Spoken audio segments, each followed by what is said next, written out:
doesn't exist outside of the head of a person.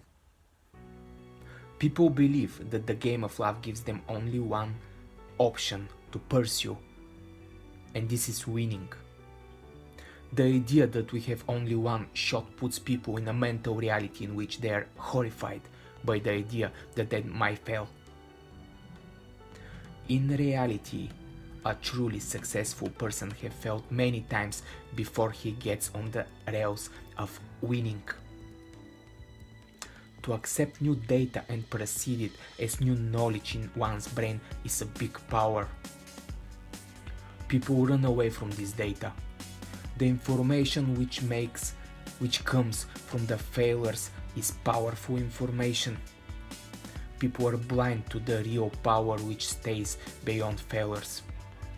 The real growth in the human consciousness comes when man understands that failure doesn't exist and it's only a mental structure. Failures are showing us the road to success.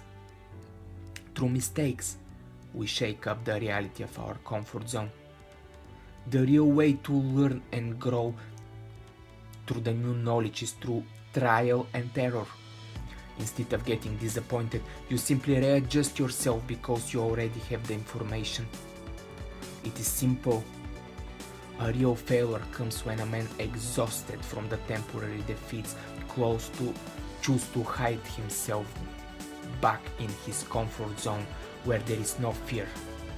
There are no disappointments and no chance for mistakes because unconsciously everything in the comfort zone is programmed to satisfy that sense of security within us that can give us peace of mind.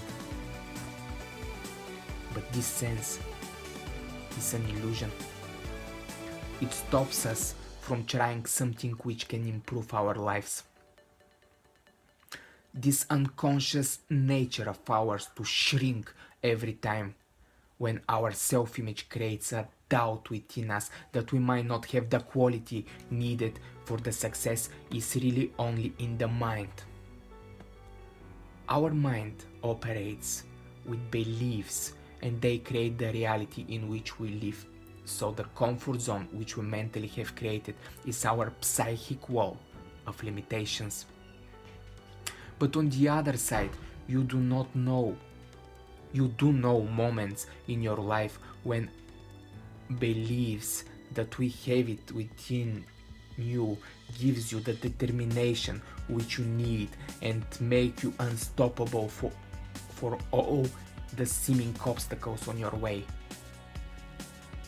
Yes, it would be nice if we have no obstacles on our way.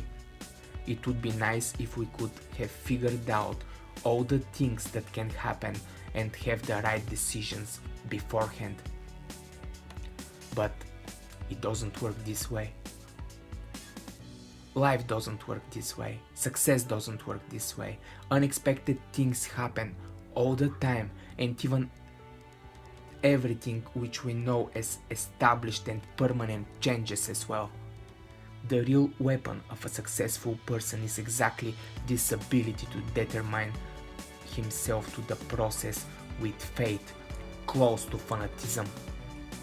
Such a strong self-belief is what it will get you through everything, and you will get to the point where you will start seeing the positive results in your life.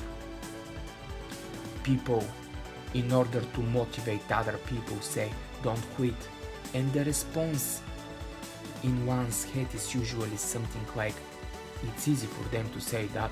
We unconsciously look for justification of why we should go back to the comfort zone. Let's analyze what is really happening within us when we want to give up.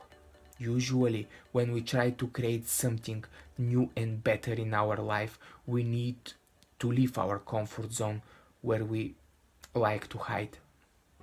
So the response, "I had enough of this, I quit," is only natural. We have this inner feeling which wants us to escape from the difficulties in our life. The mind doesn't like the obstacles and unconsciously stay away from them. Our mind has one function: to analyze the information which is given to it. The mind responds to everything which can change its peaceful comfort. This is why we feel laziness, we postpone, we fear, we are disappointed. These feelings are created by our minds which don't like changes and new things very much. This illusion can be beaten, but first a person has to admit its unconscious nature and the fact that we have it. Then the progress is the only natural thing to happen. So I say, push through the resistance of your own scared mind and move forward toward victory.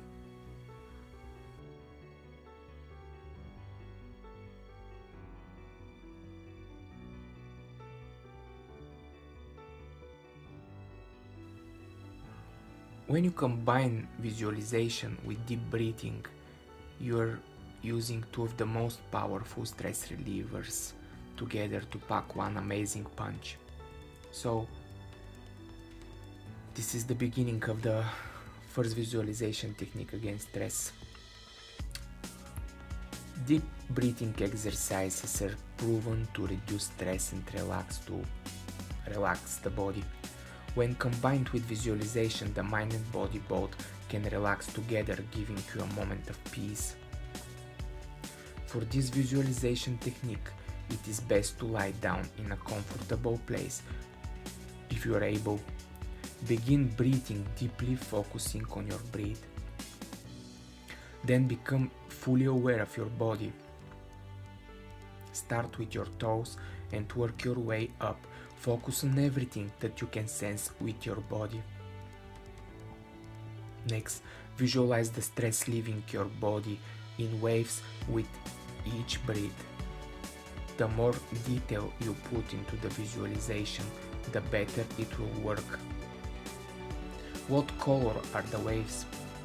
What part of your body is emitting the most waves of stress? This can also be a good way to relieve physical stress, such as sore muscles or pain, as you can visualize the soreness leaving your body in waves. The second visualization technique to help you calm is called happy memory visualization. A happy memory is a great way to relieve stress, but sometimes just thinking of happy memory is not enough. One of the best visualization techniques for combating stress is to visualize a happy memory. When you do this, be in a comfortable position in a quiet place. Close your eyes and create a blank canvas in your mind. You want to visualize every detail of the memory. If you don't remember a specific detail, fill it in with whatever comes to mind. What were you wearing? Who were you with? What was said? What was the environment like? Picture the room or location of the memory and everything about it. Consider what you can see, touch, smell, hear, or perhaps taste. The more detail you give the visualization of your happy memory, the more relaxed you will become. Once the image is complete in your mind, spend a few minutes there just enjoying the memory. When you are ready, come back to reality and face what has stressed you out with a fresh mind.